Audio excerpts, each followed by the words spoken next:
खेले चला सखी यादव जी के टोली।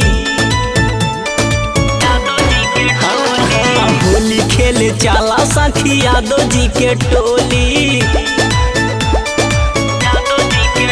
लभर हवे अहिरान उता चले सीना तान, लभर हवे अहिरान उता चले सीना तान, लेके पिचकारी रंग दे तोहर चोली।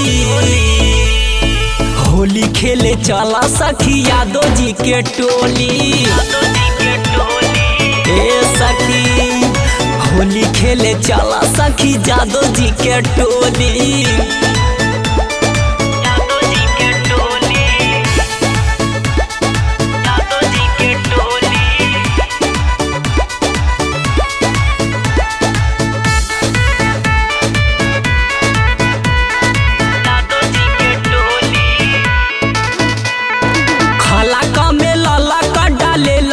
हीरा आसो रंगवाइली हम भर गहिरा।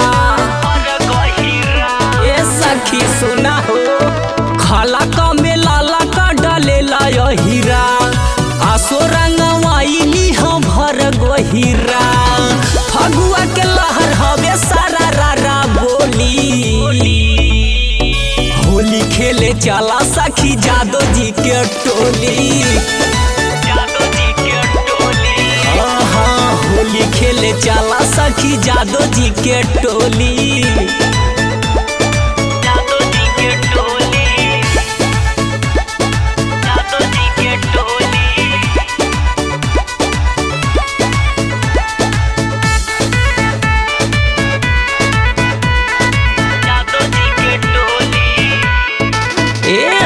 राजा रुसतम रंगी लहंगा झकास, आशी के हजूरी के तू बनी जैबू खास।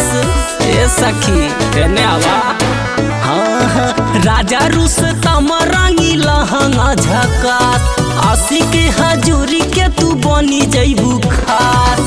डाली जब रंग तमनी साओ ना बोली। होली खेले चला सखी यादव जी के टोली। ए सखी होली खेले चला सखी यादव जी के टोली।